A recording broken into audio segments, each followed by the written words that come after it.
Jake Morrison wiped the sweat from his forehead as he climbed down from the massive mining drill.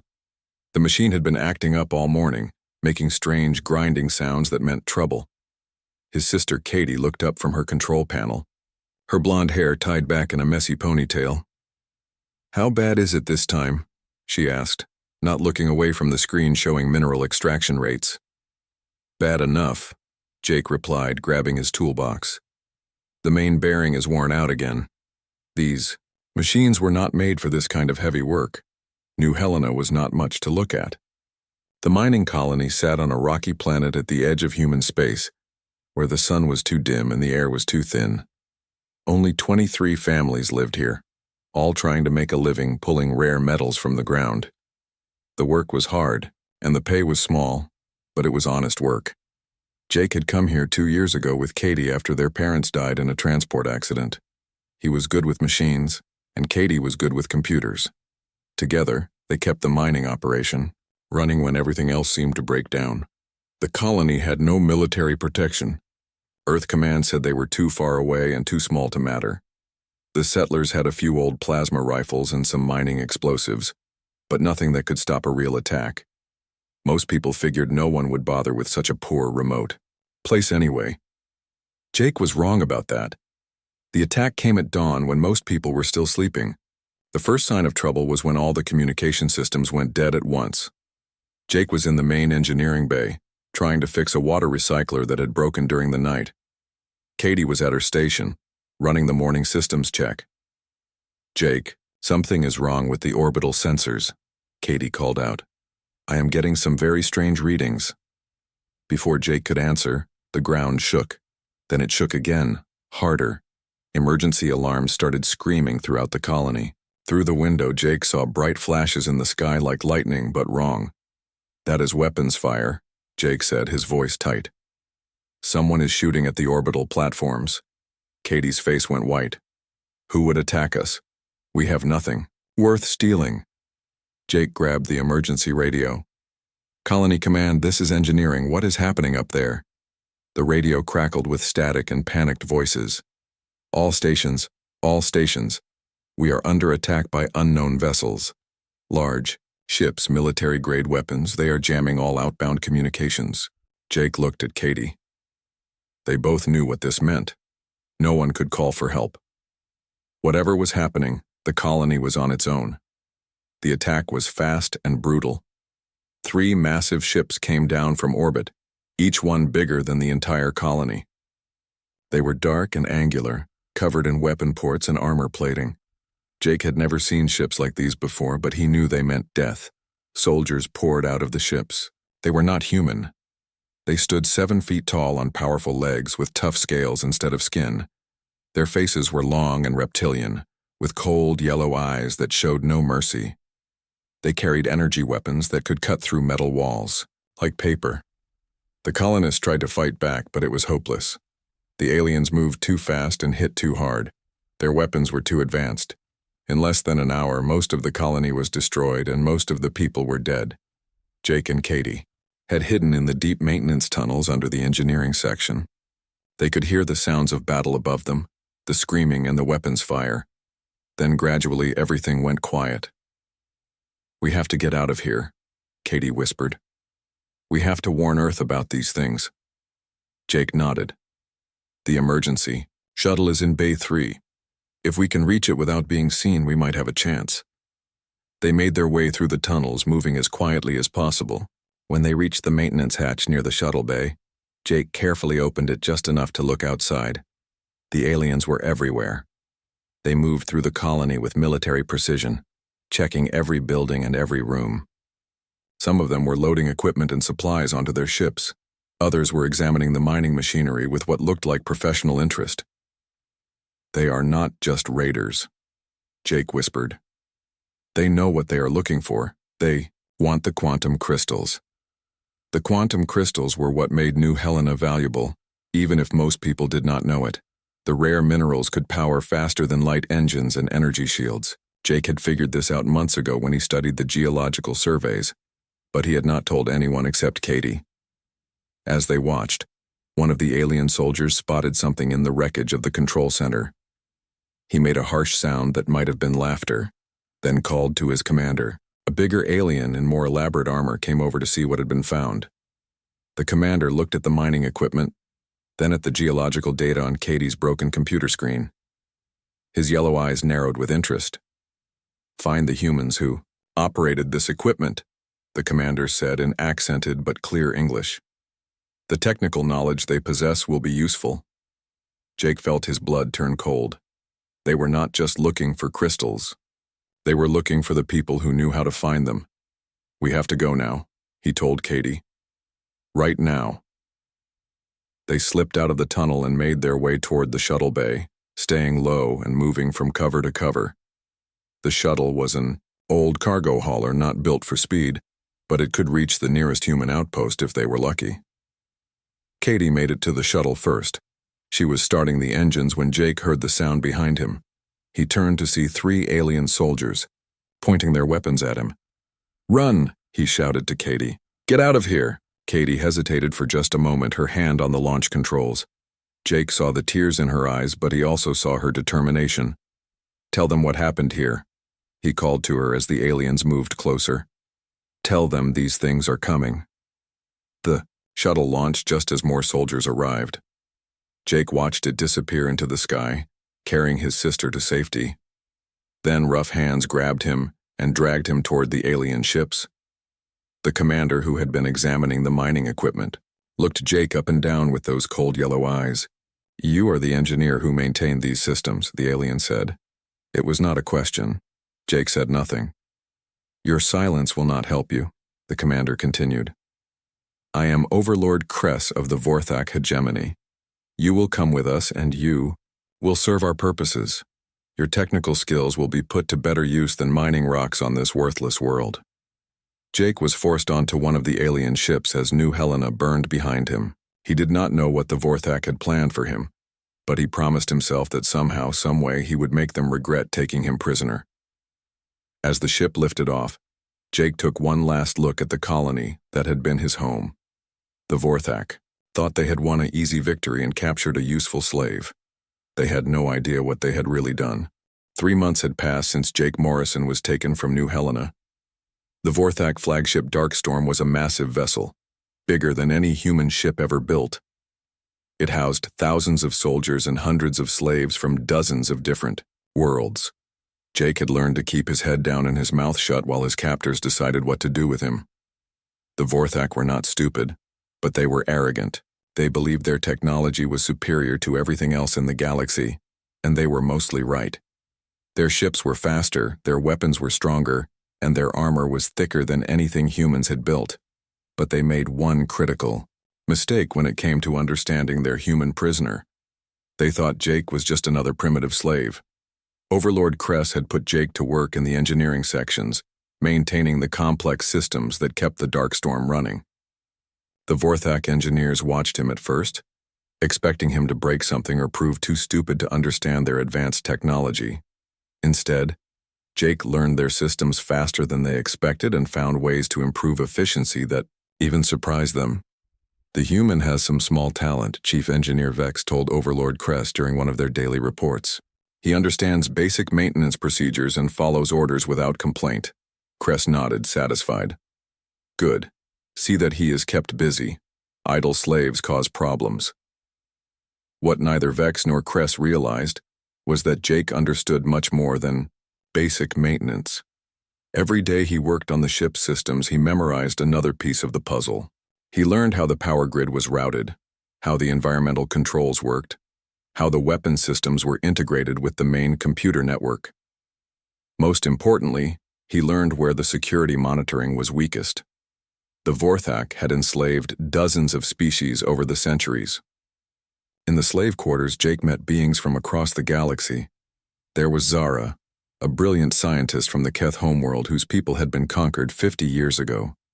Her blue-scaled hands shook from the neural implants the Vorthak used to keep intelligent slaves obedient, but her mind was still sharp. "Do not try to resist them directly," she warned Jake during their first conversation.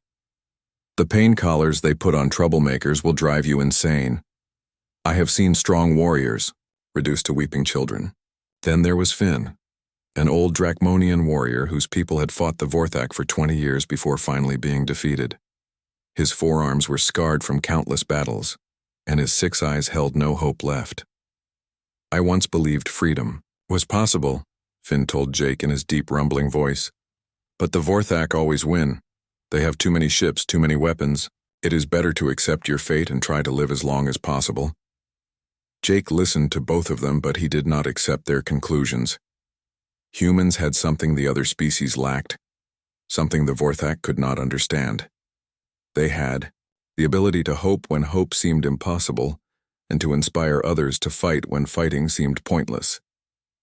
Every night in the slave quarters, Jake talked quietly with the other prisoners. He told them stories about human history, about people who had fought against overwhelming odds and won. He talked about the American Revolution, where farmers with old rifles defeated the most powerful army in the world. He talked about resistance, movements that had brought down empires from within. At first, the other slaves thought he was crazy. Then they started to listen more carefully. Then they started to believe. Meanwhile, far from the dark storm, Jake's sister Katie had reached the human outpost at Centauri Station. She was badly injured from her escape flight and half dead from dehydration, but she had made it. More importantly, she had brought proof of the attack on New Helena and recordings from Jake's emergency beacon. Captain Ryan Wells was in the station bar, trying to forget about his last mission, when the emergency alert came through. He was a career military officer with 15 years of combat experience and a reputation for getting impossible jobs done. He had short brown hair, steel gray eyes, and scars on his hands from close quarters fighting. Captain Wells, report to command immediately, the voice over the intercom said. Priority Alpha situation. When Captain Wells saw the recordings from New Helena, his face went hard. The images showed the systematic destruction of the colony and the advanced weapons of the attacking ships. But what caught his attention was Katie's description of her brother. Jake is not just an engineer, Katie explained to the assembled officers. He has a gift for understanding how things work, how they fit together. If these aliens think they can use him as a simple slave, they are going to be very surprised. Admiral Norton, the station commander, shook his head. One man cannot make a difference against an entire alien fleet, Miss Morrison. I am sorry about your brother, but we cannot risk a military operation to rescue one person. Captain Wells stood up. With respect, Admiral, I think you are wrong. If these Vorthak are as arrogant as they seem, they will underestimate what a human can do. And if Jake Morrison is half as clever as his sister says, he might already be working on a way to cause them problems. The Admiral was not convinced, but Captain Wells had allies. Lieutenant Amy Carter was the best pilot on the station, known for flying impossible missions and bringing her crew home alive. She had red hair and green eyes that could spot trouble from a mile away. I volunteer to go with Captain Wells, she announced. My ship Phoenix Rising is fast enough to get in and out before they know what hit them. Sergeant Lucas Stone was next to speak up. The Special Forces operative was built like a tank and had spent years studying alien technology. His specialty was infiltration and sabotage. Count me in too, Captain. I have been waiting for a chance to see Vorthak tech up close. Dr. Helen Brooks was the last to join the team. She was a xenobiologist who understood alien psychology better than anyone else on the station. Her knowledge might be the key to predicting how the Vorthak would react to a rescue attempt. The team also gained an unexpected supporter when Commander Tex Marshall arrived on station. The gruff veteran had lost his own son to a Vorthak raid 3 years earlier. When he heard about the mission, he immediately volunteered his ship and crew.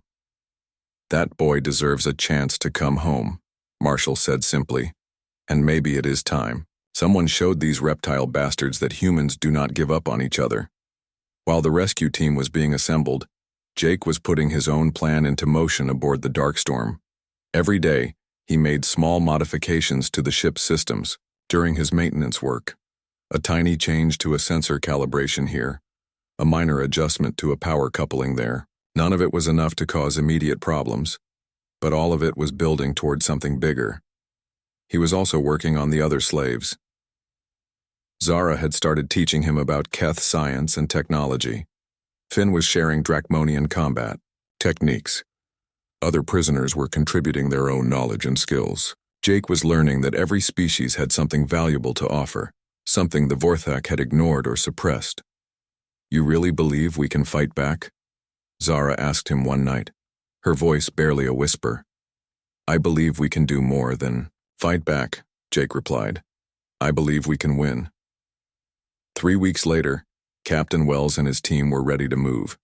They had tracked the Darkstorm to the Kalos system, where intelligence reports showed a major Vorthak mining operation in progress. The alien fleet was strip mining 3 planets simultaneously, using massive slave labor forces to extract resources. "This is it," Captain Wells told his crew as they approached the system. "One chance to get our people out and show these aliens that humans do not make good slaves." On the Darkstorm, Jake felt the ship change course toward the outer planets. He did not know help was coming, but he was ready anyway. His months of careful preparation had created a network of system vulnerabilities throughout the ship. More importantly, he had united the slave population under a common cause for the first time in Vorthak history. The rescue was about to become something much bigger than anyone had planned. The attack began at 0600 ship time, when most of the Vorthak crew was changing shifts. Captain Wells had spent weeks studying enemy patterns and knew this was their most vulnerable moment. The Phoenix Rising dropped out of hyperspace at the edge of the Kalos system, followed by Commander Marshall's heavy cruiser Defiant and 2 smaller escort ships. "All units, this is Wells," the captain's voice came over the communication system. "Remember, we are not here to fight a war. We get our people out, and we leave. But if these reptiles want a fight, we will give them one they will never forget." On the bridge of the Darkstorm, alarms started screaming as the human ships appeared on the sensors. Overlord Kress rushed from his quarters, his scaled face twisted with anger and confusion. "How did primitive humans find us here?" he demanded. "And why are they approaching our position instead of running away?" Chief Navigator Drac studied the sensor readings with growing concern. "Overlord, their ships are smaller than ours, but they are moving in attack formation. The lead vessel appears to be targeting our main weapons array." Kress laughed, a harsh sound like breaking glass. "Foolish mammals think they can challenge Vorthak military superiority, destroy them quickly, and return to the mining operation." What Overlord Kress did not know was that Jake Morrison had been waiting for exactly this kind of moment. 3 months of careful sabotage had prepared the Darkstorm for this day. As the Vorthak crew rushed to battle stations, Jake's hidden programs began to activate throughout the ship's computer network. The first sign of trouble came when the main weapon batteries failed to charge properly. Then the sensor array started giving false readings. The navigation system reported they were traveling in the wrong direction. Environmental controls began fluctuating wildly, making some sections too hot, while others became freezing cold. "What is happening to my ship?" Kress roared at his engineering staff.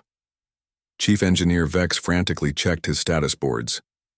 "Multiple system failures throughout the vessel, Overlord. It appears to be some kind of cascade effect, but I cannot identify the source." While the Vorthak struggled with their malfunctioning systems, Jake was moving through the slave quarters with quiet determination. He found Zara working at her assigned station in the science lab, her blue hands shaking as the neural implants in her skull responded to her growing excitement. "It is starting, is it not?" she whispered. "The resistance we have been planning." Jake nodded. "Help is coming, but we need to do our part. Are the others ready?" Zara's 6 eyes gleamed with the first hope she had felt in years. "Finn has been preparing the Dracmonian fighters. The Keth scientists have been working on ways to disable the security systems. Even some of the younger slaves have been practicing with improvised weapons." Throughout the massive ship, similar conversations were taking place in a dozen different languages. Slaves who had given up hope were rediscovering their courage. Species that had been enemies before their capture were working together. Most importantly, beings who had been taught to fear Vorthak superiority were learning that their captors could be defeated. The transformation had started with Jake's stories about human resistance movements, but it had grown into something much bigger. Each species contributed their own history of struggle and survival. The Dracmonian warriors shared their knowledge of combat tactics. The Keth scientists explained how to sabotage advanced technology. The peaceful Altari taught meditation techniques that helped suppress the pain from control implants. On the Phoenix Rising, Lieutenant Carter was performing the most dangerous flying of her career. The sleek human ship danced between energy blasts from the Vorthak fleet, using superior maneuverability to avoid the heavier weapons that should have destroyed it instantly. "Their targeting systems are malfunctioning," she reported to Captain Wells. "Whatever is causing their technical problems is giving us a real advantage." Captain Wells smiled grimly. "Jake Morrison is proving his worth. Sergeant Stone, prepare for boarding action.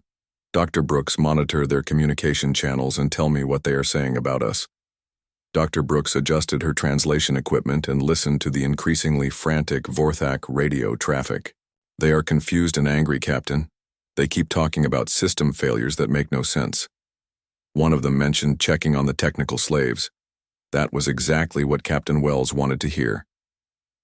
Aboard the Darkstorm, the slave uprising began in the lower engineering sections where Jake had been working. The plan was simple but effective. Small groups of prisoners would take control of critical systems throughout the ship, while Jake's sabotage programs created chaos among the Vorthak crew. Finn led a group of Dracmonian warriors in an assault on the Weapons Control Center. Despite being weakened by years of captivity, the four-armed aliens fought with desperate courage. They had lived as slaves for too long and would rather die fighting than spend another day in chains. "For our people," Finn roared as he smashed through a security door with his bare hands. "For freedom." The Vorthak guards were caught completely off guard. They had never faced organized resistance from their slaves before. Their weapons were designed to kill external enemies, not to control prisoners who were supposed to be broken and obedient. In the science laboratories, Zara and her fellow Keth researchers used their knowledge of alien technology to disable the security monitoring systems. The blue-scaled scientists moved through the ship's computer network like digital ghosts, erasing evidence of the uprising and creating false reports to confuse the Vorthak command staff. "The humans were right," Zara whispered as she worked. "Hope is not just an emotion, it is a weapon." Jake himself was in the main engineering bay making final adjustments to his master plan. For months, he had been learning how Vorthak ships were designed. Now he was going to use that knowledge to turn their greatest strength into their greatest weakness. The Darkstorm was powered by a quantum fusion reactor that generated enormous amounts of energy. The reactor was protected by multiple safety systems and backup controls, making it almost impossible to damage accidentally.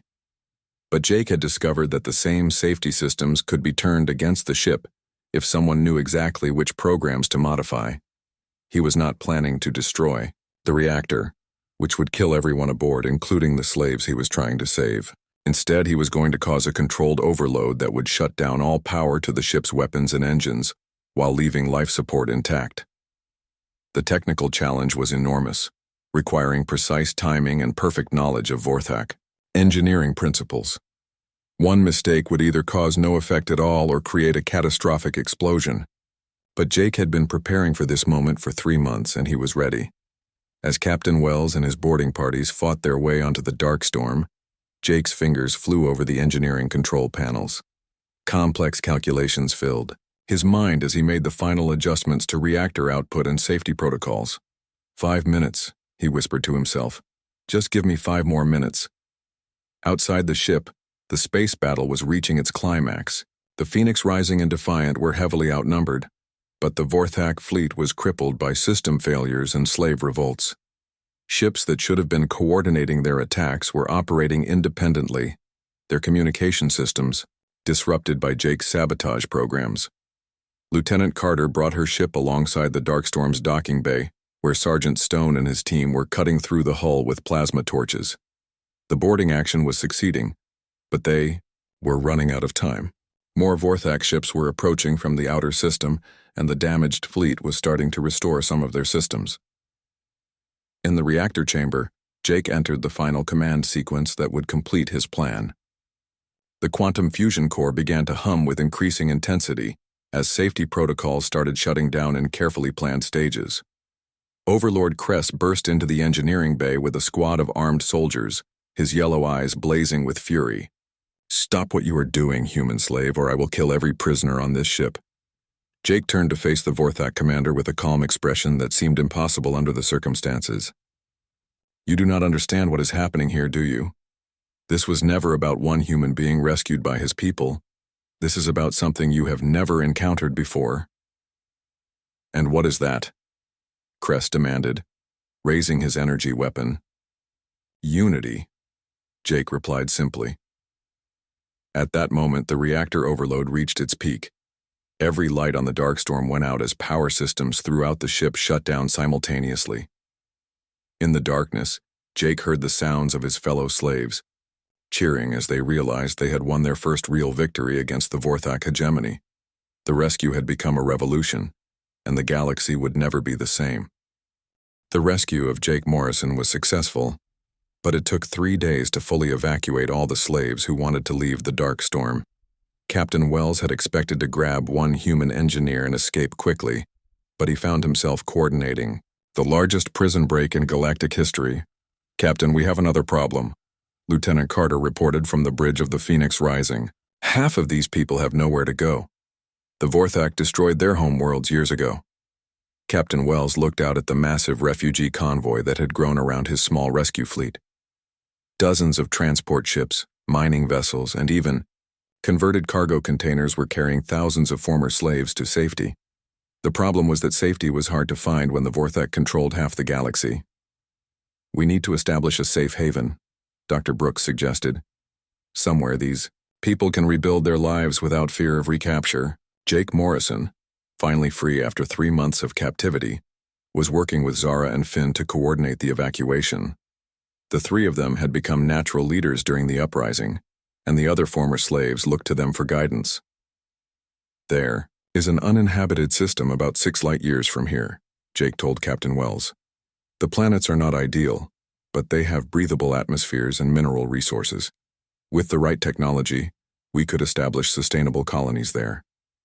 Zara nodded in agreement. "The Keth have agricultural knowledge that could make even poor soil productive. The Drachmonian are excellent builders and engineers. If we work together, we can create something new."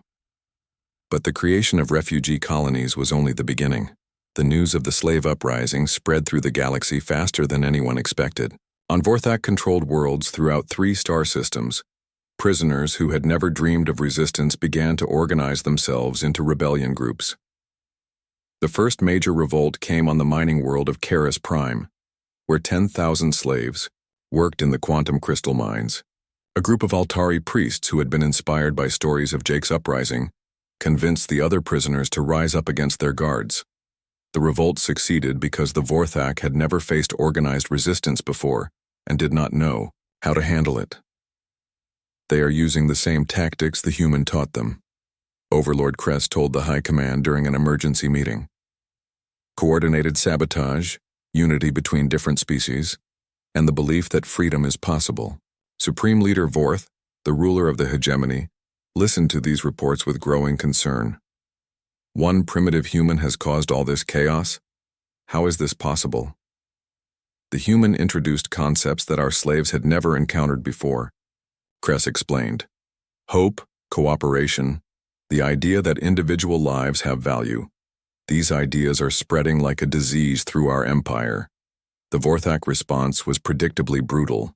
They sent battle fleets to crush the rebellions and executed thousands of prisoners as examples to the others.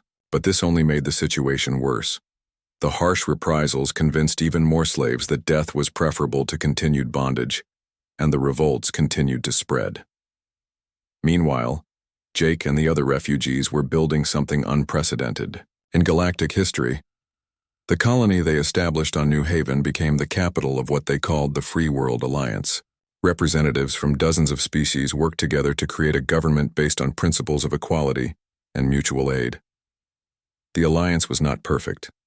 Different species had different needs, different cultures, and sometimes conflicting interests. But Jake's example of human leadership helped them find common ground. He showed them that strength came from diversity, not from domination. Every species has something valuable to contribute, Jake explained to the Alliance Council during one of their early meetings. The Keith understand science, the Dracmonian understand engineering, the Altari understand philosophy. When we work together, we become stronger than any single group could be alone. Captain Wells found himself promoted to Admiral and given command of Earth's new Department of Galactic Liberation. His mission was to support the growing resistance movements while protecting human interests in an increasingly chaotic galaxy. Katie Morrison became the first human ambassador to the Free World Alliance. She worked tirelessly to establish trade relationships and mutual defense agreements between the Alliance and human space. Her brother's rescue had opened the door to opportunities that humanity had never imagined before.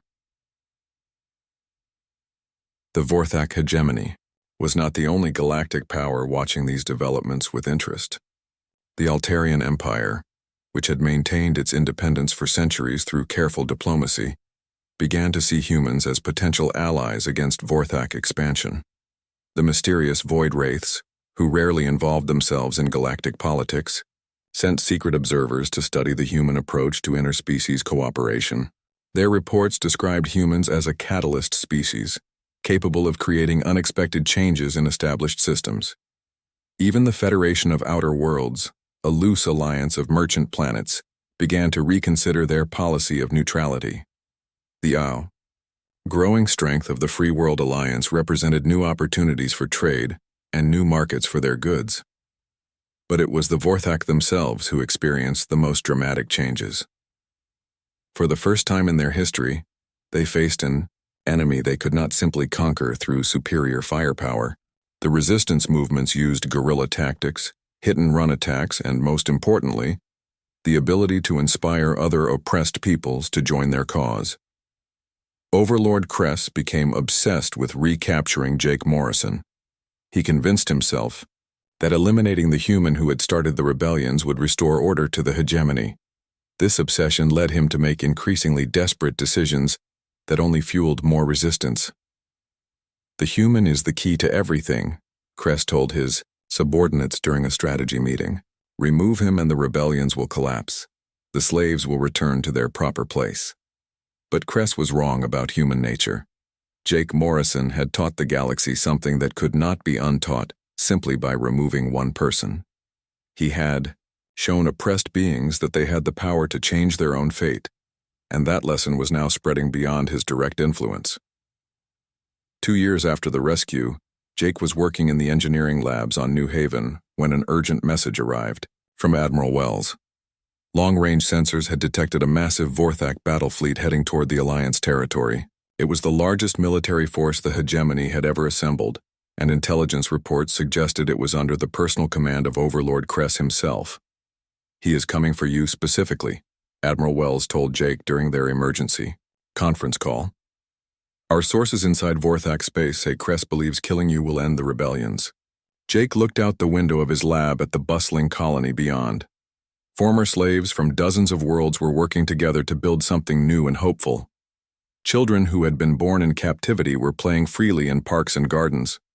Scientists and engineers from different species were collaborating on projects that would benefit everyone. Let him come, Jake said quietly. He still does not understand what we have accomplished here. This was never about one human being special or different.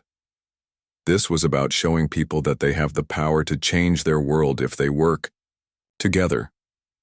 Dr. Brooks, who had stayed on New Haven to study interspecies psychology, nodded in agreement. The Vorthak operate on a hierarchy based on individual domination. They cannot comprehend a system built on collective cooperation. Admiral Wells was less optimistic. Understanding them is one thing, Jake. Stopping their fleet is another. We are looking at over 200 ships with enough firepower to destroy entire star systems. Jake smiled for the first time since receiving the warning. Then I guess we will have to show them that 200 ships are not enough when they are facing an entire galaxy that has learned to fight back. The final confrontation was coming, and it would determine whether the spark of freedom Jake had ignited would grow into a flame that could burn across the stars, or be snuffed out by the forces of oppression that had ruled the galaxy for far too long. But Jake Morrison was no longer just one human engineer with clever ideas about sabotage and resistance. He had become the symbol of something much larger than himself, something that could not be destroyed by weapons or conquered by force. He had become hope made manifest, and hope was the one thing the Vorthak had never learned how to fight. The final battle began 3 days later, when Overlord Kress arrived at New Haven with the largest invasion fleet in Vorthak history. 230 ships of various sizes surrounded the planet, their weapons trained on the surface where thousands of former slaves had built their new lives. Jake Morrison stood in the command center of the Planetary Defense Network, surrounded by beings from a dozen different worlds who had chosen to stand with him. Zara worked at the science stations, coordinating sensor data from across the system. Finn commanded the defensive fighters, most of them piloted by former slaves, who had learned to fly using salvaged Vorthak equipment. "Incoming transmission from the Vorthak flagship," reported the communication officer. A young Altari named Kels, who had been born in captivity, but had never given up hope of seeing his people's homeworld again. "Put it through," Jake said calmly. "Overlord." Kress appeared on the main screen, his reptilian features twisted with hatred and frustration. "Human slave, you have caused enough chaos. Surrender yourself to me now, and I will allow the others to live as prisoners. Continue this foolish resistance, and I will destroy every living thing on that planet." Jake looked at the alien commander who had haunted his nightmares for months. "You still do not understand, do you, Kress? This was never about me. Look around. You and see what we have built here." The screen switched to external cameras showing New Haven's surface. Former slave camps had been transformed into thriving cities where beings from dozens of species worked together. Agricultural domes produced food using techniques shared by the Keth. Manufacturing centers built with Dracmonian engineering principles produced technology that combined the best knowledge from multiple civilizations. "This is what happens when people are free to choose their own destiny," Jake continued. "This is what you could never build with your empire of fear and domination." Kress's yellow eyes blazed with fury. "Pretty words will not save you from Vorthak firepower. You have 1 minute to surrender before I reduce your world to ash." The transmission ended, leaving the command center in tense silence. Everyone present knew that the planetary shields could not withstand a bombardment from over 200 ships. The defensive fleet was small and outnumbered by more than 10 to 1. But Jake Morrison had been preparing for this moment for 2 years. The Morrison Protocol, as military historians would later call it, was not just about inspiring resistance movements. It was about creating networks of mutual support that could respond to threats too large for any single world to handle. "Send the signal," Jake told Kels. Across the galaxy, receiving stations picked up a coded transmission from New Haven. On liberated worlds throughout 3 star systems, former slaves who had built new lives for themselves received the call for help. More importantly, the signal reached allies that the Vorthak had never expected. The first ships to respond were from the Free World Alliance itself. Battlecruisers built with combined technology from multiple species dropped out of hyperspace, at the edge of the system. But they were not alone.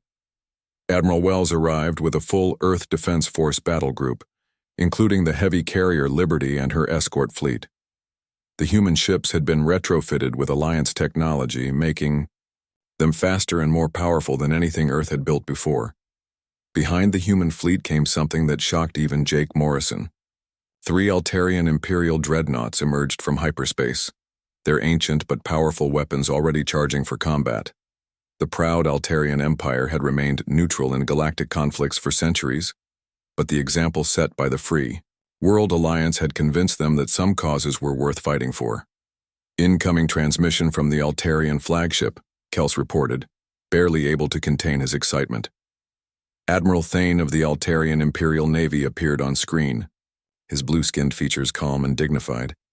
"Jake Morrison, hero of the enslaved peoples, the Empire stands with you today. Your words about the value of individual freedom have reached even our ancient halls." But the biggest surprise was yet to come. Long-range sensors detected massive ships approaching from the galactic rim, vessels unlike anything seen before. The Void Wraiths, Mysterious beings who lived in the empty space between star systems had decided to reveal themselves. The catalyst species has proven its worth, came a telepathic message that reached every mind in the system. The Vorthak pattern of conquest ends here. Overlord Kress found his overwhelming advantage turned into a desperate situation. His fleet of 200 ships now faced a combined force of over 400 vessels, representing half the known galaxy. More importantly, he faced something the Vorthak had never encountered: a united coalition fighting for shared principles rather than territorial gain.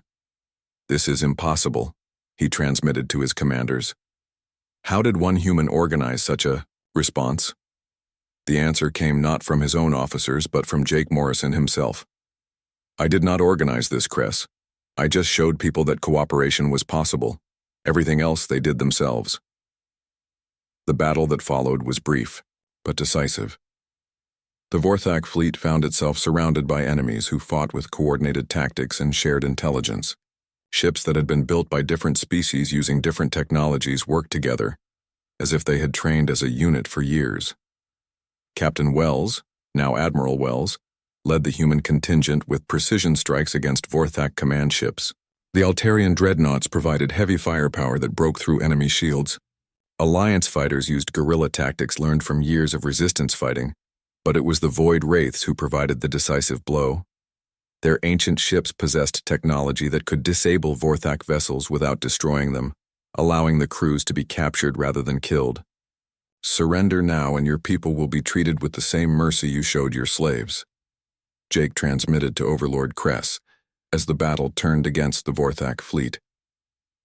Kress's response was to order a suicidal attack on New Haven itself, hoping to destroy the symbol of resistance even if it meant the death of his own forces. But his subordinates had seen enough. For the first time in Vorthak history, military officers refused to follow orders that would result in meaningless destruction. The civil war that broke out within the Vorthak fleet lasted only minutes, but it marked the end of the hegemony as a galactic power. Overlord Kress found himself a prisoner on his own flagship, arrested by officers who had decided that blind obedience was no longer worth the cost. In the aftermath of the battle, representatives from dozens of worlds gathered on New Haven for the First Galactic Council of Free Worlds. The meeting lasted for weeks, as species that had been enemies or strangers learned to work together toward common goals. Jake Morrison was offered leadership of the new council, but he declined. "I am an engineer, not a politician," he told the assembled delegates. "My job was to show that cooperation was possible. Your job is to make it work." Instead, the council chose a rotating leadership structure with representatives from every member world. Decisions were made by consensus rather than force, and disputes were resolved through negotiation rather than conquest. Katie Morrison became the first Secretary General of the Galactic Council, a position that made her one of the most powerful humans in history. But she never forgot that her brother's capture on a remote mining colony had started the chain of events that changed the galaxy forever. The Vorthak hegemony was disbanded, its territory divided among the species it had conquered. Former Vorthak worlds were given the choice of joining the Free World Alliance or remaining independent, but they were forbidden from keeping slaves or attacking their neighbors. Overlord Kress himself was put on trial for crimes against sentient beings. He spent his remaining years in a comfortable prison on New Haven, where he was forced to watch former slaves build the prosperous civilization he had tried to destroy. 5 years after his rescue, Jake Morrison returned to New Helena to rebuild the colony where his journey had begun. The memorial to the colonists who died in the Vorthak attack became a pilgrimage site for beings from across the galaxy who wanted to honor the price of freedom. Standing in the place where he had been captured, Jake looked up at a sky filled with ships from 100 different worlds, all flying in peaceful cooperation.